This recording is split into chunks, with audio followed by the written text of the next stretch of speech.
Now you can spend that money. You're kidding. No, sir, because you're the winner in the WLEA shopping spree. Friends, you can sign up now at leading merchants throughout the area for the WLEA shopping spree, and every week we're going to pick a store and give somebody $100 to go in and shop in that store.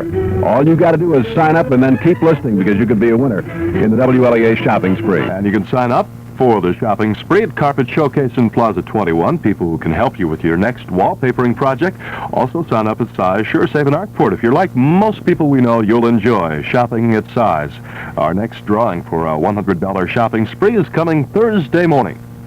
Sound Off next. It's time now for WLEA's opinion program, Sound Off. And your host is Kevin Doran. And our guest this morning is someone that many of us know very well, Gene Burns. Gene started in radio, I believe, in Hornell at what was then the radio station known as WWHG, went on to work in Bath for many years, and then on to greater things, and currently is a talk show host at a very popular one in Orlando, Florida. But that's not why we have Gene Burns on the air with us this morning. Gene is also running for President of the United States on the Libertarian Party, and we want to talk about his candidacy and some of the positions he's taking.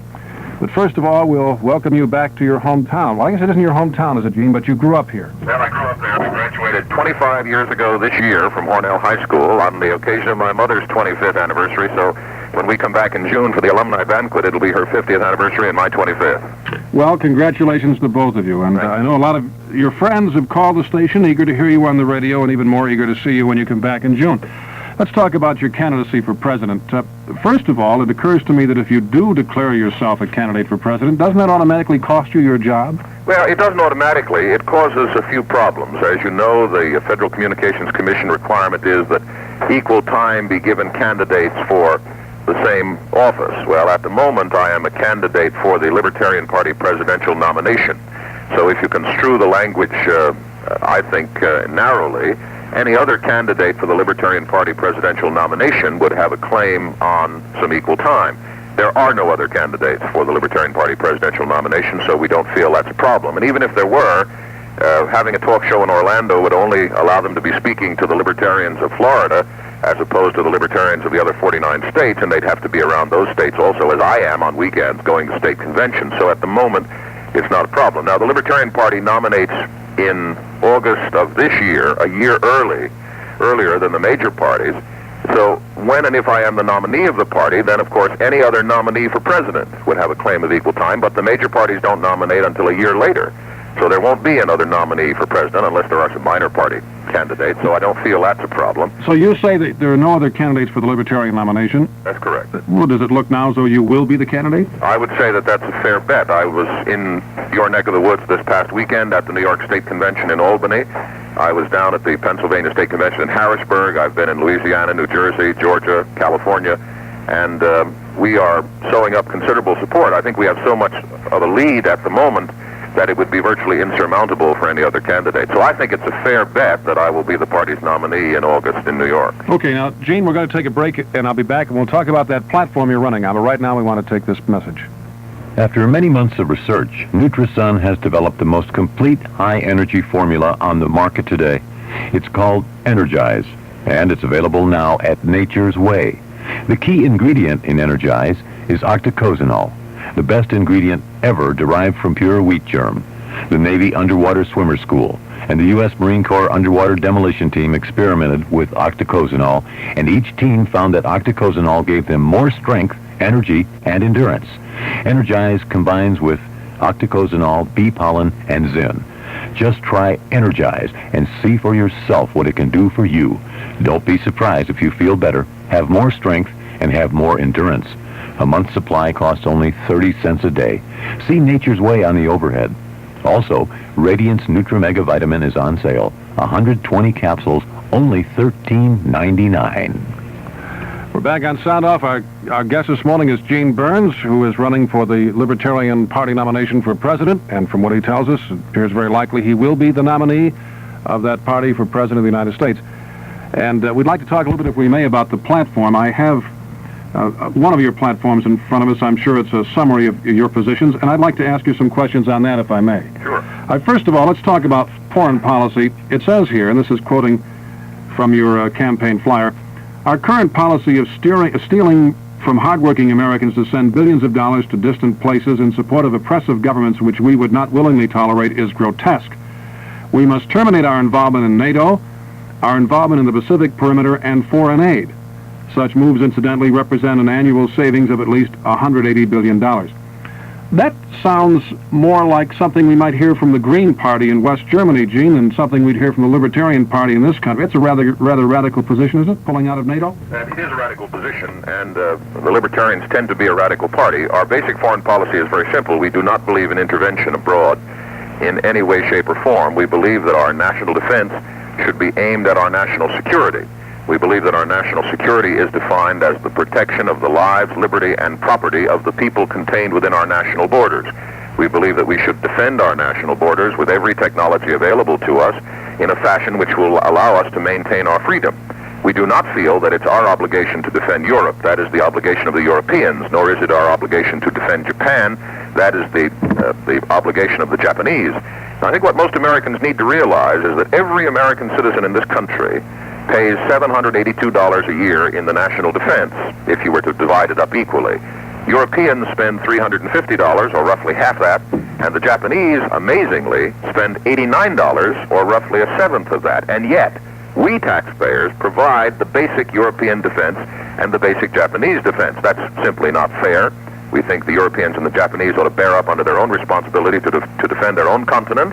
And then if sometime in the future they find themselves in difficulty, we'll consider a plea from them to help them, as we did, of course, at the beginning of the Second World War. But to continue to spend $180 billion in the defense of those two areas and maintain 350,000 troops under arms in Europe not only is nonsense and a waste of American taxpayers' money, but a provocation to the Soviet Union. I mean, here we are saying we want to diminish weapons, we want to seek mutual disarmament, and we're announcing that we're going to station more cruise and Pershing missiles on the European continent, which is contiguous to the Soviet Union's territory. If I were a Soviet soldier, that would make me very nervous, as indeed it has made the Soviets nervous. Well, practically speaking, though, wouldn't you suspect that had we not had NATO in the late 40s and had we not supplied the Europeans with a great deal of aid under the Marshall Plan and then subsequent aid until they got back on their feet, that they'd all be communists today and under the Russians' domination?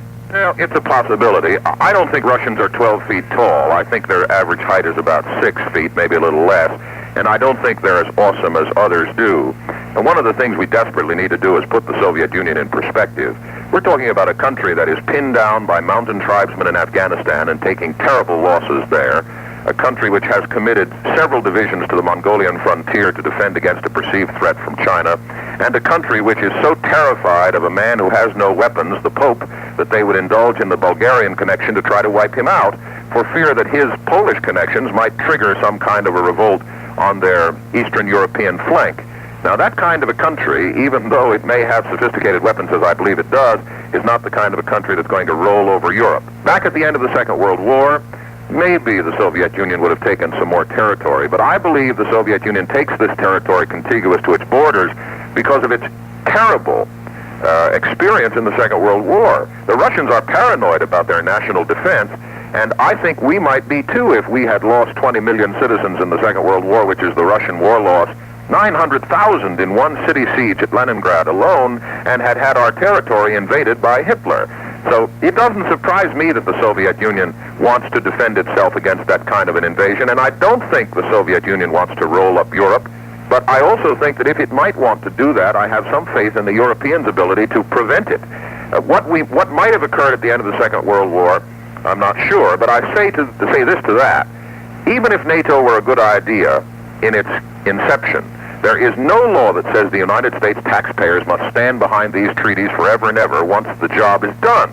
If we had gotten out of the Southeast Asia Treaty when we should have, under the terms of the treaty, we'd have saved the flower of a generation in Vietnam. And I think we ought to prevent that kind of a disaster in Europe by letting the Europeans take over their defense, which is, I think, their proper role. Well, do you really believe that the Europeans could withstand a Russian onslaught tomorrow if they didn't have the United States backing them? In fact, could they even sustain a credible defense even with us backing them? Maybe not tomorrow. We may be talking about phasing in and phasing out here. We may want to give the Europeans some time. I think the NATO treaty, incidentally, requires a year's notice and a 5-year withdrawal period. I suppose we could live up to that and let the Europeans strengthen their defenses, but let me be much harsher than that. A society which cannot defend itself does not deserve defense. A society which will not preserve its own freedom is a society which doesn't deserve the freedom. Now, if it gets into a jackpot against overwhelming odds, it may ask its friends to come to its defense, and I'm not hostile to that at all. Helping friends out is to me, a very moral position. But to pin a friend down to the cost of $150 billion a year and 350,000 troops permanently in place as a substitute for your own defense, let's not forget that now. We are there because we didn't want the Germans to have a strong army, fearful that they would play games again as they did in Europe, and we didn't want the Japanese to have a strong army, a navy, fearful that they would do over again what they did in the Second World War. Well, it might have been a good idea at the time, but we have to recognize that we are substituting American money and American men-at-arms for the proper job of those people, and that's got to stop. Then if they, having developed their army, and incidentally, we talk about these countries as if they were poor children who couldn't defend themselves. We're talking about a country like Germany, which at the height of Hitler's ambition almost took the entire European continent. These are not people who are incapable of fighting. The Prussian military tradition is one of the most enviable in the world. All I'm saying is it's their job to defend themselves and not our job. Okay, another part of your platform, nuclear disarmament, again I'm quoting, since we are the nation which by the past expansionist and interventionist policies has escalated the disastrous nuclear arms race, we can certainly lead the way back to sanity by taking unilateral steps toward mutual disarmament. Now again, some people would question the premise that the United States is responsible for the arms race, and secondly, they would question the wisdom of unilateral disarming or even steps in that direction. Well, I am not in favor of unilateral disarmament as it is traditionally defined in this country. I'm not in favor of us disarming while our enemy does not. In fact, the steps toward unilateral disarmament are the withdrawal from NATO. I think if we withdraw 350,000 troops from the European continent and cease $150 billion expenditure in Europe on defense, we make a very loud statement to the Soviet Union that we no longer wish to threaten her territory directly. I mean, we Americans go bananas, we certainly do here in Florida, about the presence of Cuba right off our coast, 90 miles. And we consider that a dastardly act on the part of the communists. Well, if that's a dastardly act, then why is it not a dastardly act when we place 350,000 men-at-arms right on the Soviet Union's flank on the European continent? We have to realize that that is a serious provocation to the Soviet Union, given Soviet paranoia about its national defense. It's just an incredible paradox that our president or anyone in our government would say, we desperately seek mutual disarmament, but we're getting ready to put more cruise and Pershing missiles right on your border. We have got to, that's the unilateral step. Let's get out of NATO, which we shouldn't be in anyway, and by doing what we should do morally and for our own citizens so as not to bleed them dry to defend Europe, we will make a gigantic statement to the Soviet Union which said, look, we want to live in peace. We want you to have secure borders. We want secure borders. We're going to take this massive threat off your flank in Europe, and we expect you to give us some sort of sign in return, maybe by getting out of Cuba, maybe whatever, that you agree that this kind of step is necessary to sanity in the world. Okay, let's talk about Social Security. Again, quoting, this is the premier government fraud of the 20th century, a tax sold to decent, hard-working citizens as an investment. If a private insurance company operated such a scheme, its officers and directors would be in jail. Are you advocating abolition of Social Security? As I'm advocating, first of all, making Social Security voluntary and allowing those of us who are in the system who feel we can do better in the private market to go to the private market and do better.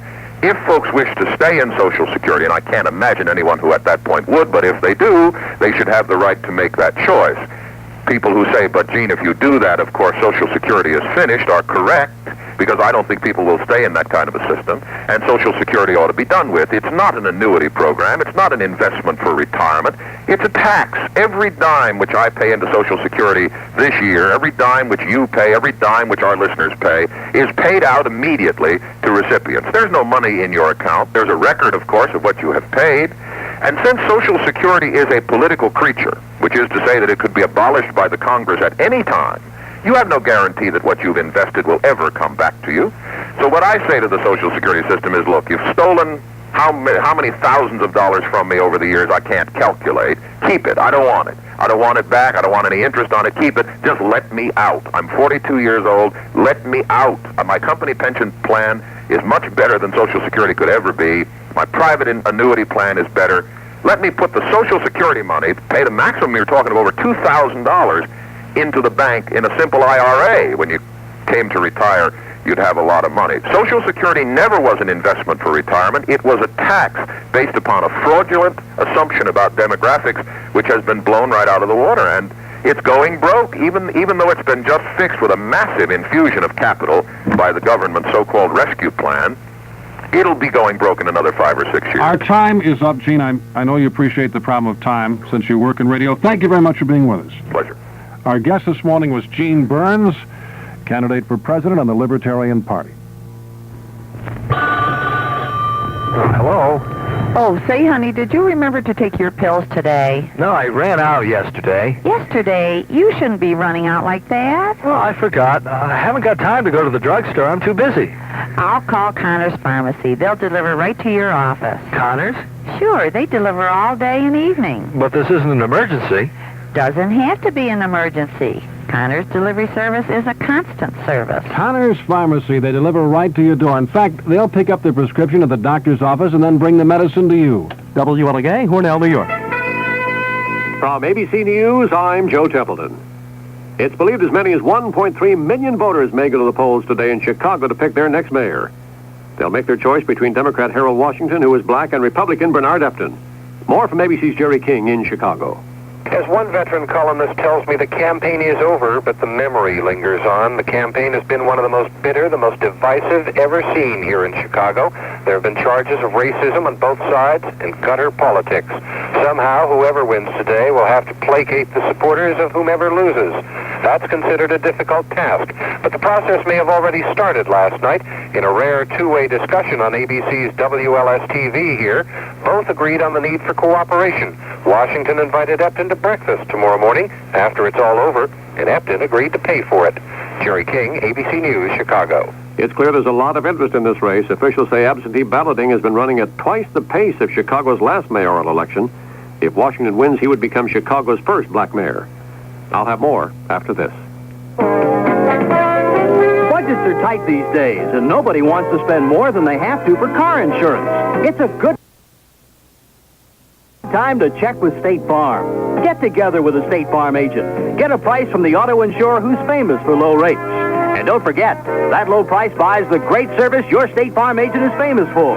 Get real value for your car insurance dollar. Check with State Farm. And like a good neighbor, State Farm is there. Oh, Mr. Pitney. Yes, Mr. Bowles. Oh, Mr. Pitney. Yes, Mr. Bowles. Do people know our copiers far and wide? Yes, the name of Pitney Bowles is one everybody knows. Absolutely, Mr. Pitney. Positively, Mr. Bowles. Yes, Pitney Bowes has a complete line of office copiers, from an economical desktop model for the smallest business to full-feature consoles for the biggest. To find out more about our copiers, just look under Pitney Bowes in your phone book. Absolutely, Mr. Pitney. Positively, Mr. Bowles. If you went to sleep before the major Oscars were handed out last night in Hollywood, the movie Gandhi picked up 8 awards, including Best Picture, Best Actor Ben Kingsley, and Best Director Richard Attenborough. Meryl Streep was named Best Actress for Sophie's Choice. Jessica Lange and Lou Gossett won Oscars for supporting roles. And by the way, Lou Gossett has agreed to take the role of the late Egyptian President Anwar Sadat in a 4-hour TV miniseries based on Sadat's autobiography. Polish Labor leader Lech Wałęsa says he's met with some of the underground leaders of the Solidarity movement. First time he's publicly avowed doing so since he was released from custody in November. The Senate today begins debating the nomination of Kenneth Edelman to head the Arms Control and Disarmament Agency. A vote is scheduled for Thursday. President Reagan meets today with Democratic congressmen. The president's trying to gain support for either changing or killing a nuclear freeze resolution to be taken up tomorrow in the House. Well, Mr. Reagan meets about an hour from now with the Sultan of Oman. He'll be talking with the Persian Gulf ruler about the possibilities for some comprehensive peace plan in the Middle East. More rain expected to move into the south in the next day or so, but it's not expected to cause a lot of new flooding in Mississippi and Louisiana. It looks like the worst is over there. In Hartville, Ohio, an auto products company with fewer than 100 new jobs got more than 12,000 applications yesterday. Some people parked in cars with license plates from across Ohio and West Virginia began lining up around the plant Sunday night. There was a fire in a 4-story apartment building just off Main Street in Kansas City last night. One woman died in the fire, several people injured.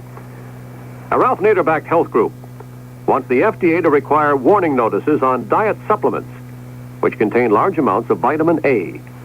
The Center for Science and the Public Interest says too much vitamin A can produce such symptoms as headaches, nausea, and joint pains. While the dollar is turning in a mixed performance on European money markets so far this morning, gold prices are said to be higher. And researchers at Cornell University have come up with a tearless onion, a new variety called the sweet sandwich onion, which can be peeled, cut, diced, and eaten without causing the cook to cry over his work. This is ABC News. The Best Western Crown is your assurance of lodging convenience, comfort, and value. Before your next business or vacation trip, stop in at any Best Western hotel or motor inn for your free, full-color, 300-page road atlas and travel guide. Rest assured. Make reservations at any Best Western, see your travel agent, or call toll-free 1-800-528-1234. For the ABC Information Network, I'm Joe Templeton. Hey, how would you like to win an Atari video computer or a new Kodak disc camera? Well, they'll be given away to lucky winners right here in Hornell. Just register today at the Stationery Center on Main Street, the site of the gigantic red tag sale. The $200 Atari video computer and the $67.95 Kodak disc camera will be given away in Hornell. And you'll find the sale prices at the Stationery Center just as exciting as those prizes. Basic office supplies all on sale, from pens to files, even office furniture, paper clips to fans, staplers to chairs. In fact, lots of things that you would like for your home, all on sale during the red tag sale. But the sale ends April 16th. So hurry in today to the Stationery Center. You won't be sorry, and you might win one of those fabulous prizes. Stationery Center, Main Street, downtown Hornell.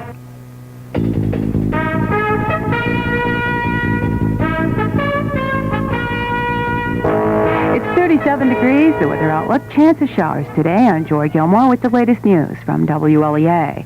More than 250 people turned out at a meeting of the Town Board of Bath last night to oppose the town's full value property assessment. Town and County Supervisor Bill Tobin said the board took no action on rejecting the assessment figures as requested by the crowd, but agreed to set up a special meeting on the issue. Tobin gathered names of those who wanted informal hearings with the county's full-value contractor, Finnegan and Associates, and added that many complaints would be settled at the hearings. The Steuben County Taxpayers Association gathers tonight at the Hornell High School. Plans for what is termed an 8-year assessment program and holding taxpayers' money in an escrow account will be discussed. The meeting will be held at the Hornell High School conference room at 7:30. Hornell police yesterday charged 19-year-old Matthew Goodsell of 378.5 Seneca Road, North Hornell, with criminal possession of a controlled substance. Goodsell was arrested for possession of a small quantity of hashish while at his mother's home on Jane Street. More news after this. Come to the Expo 83, coming your way Friday, Saturday, and Sunday at the Armory on Seneca Street. Yes, come to the Expo with over 40 exhibitors and lots of fun for the entire family. Lots of bargains, too. This year we have many new items in the Expo. For example, you've been hearing a lot about the new ways to receive TV via satellite right in your home. We'll have a display. In fact, lots of new scientific displays this year. The latest computers for the home and the office. We even have that computerized sewing machine returning this year. And for the first time in Expo, we have many boutique items, including beautiful glass collectibles. Again this year, horse and buggy rides around town and pony rides at the Expo itself. Expo 83, free to the public. Bring the family to Expo 83, Friday 6 till 10, Saturday 9 till 9, Sunday noon till 6 at the Hornell Armory on Seneca Street. Expo 83, don't miss it. Governor Cuomo and Chemung County are fighting in court over the appointment of an acting sheriff. Cuomo yesterday obtained a temporary restraining order to prevent the county from replacing Sheriff Patrick Patterson. Patterson was elected last November, but is resigning next week to take a job with the FBI. The county claims its charter gives it the power to make the appointment. Cuomo said county law gives those powers only to the governor. Next news at 10 o'clock. If you see news happen, call the WLEA News Hotline, 324-1480. May I help you, sir? Yes, I need to buy some paint. What's so funny? Why do you want to buy paint here when you can get free paint at Mullen Carpets of Elmond? Free paint? That's right. In order to introduce themselves as the newest paint dealer in the area, Mullen Carpets is giving away quality Pratt & Lambert paints in over 700 colors. Through April 23rd only, make any $50 carpet or vinyl purchase and receive a free quart of paint, any color. Make any $80 carpet or vinyl purchase and receive a free gallon of Pratt & Lambert paint, any color. Make any carpet or vinyl purchase of $100 or more and take home 2 gallons of free Pratt & Lambert paint in your choice of colors. Mullen Carpets of Elmond with reduced prices on all floor covering and free paint. You save twice at Mullen Carpets of Elmond. But hurry, this free paint sale ends April 23rd at Mullen Carpets.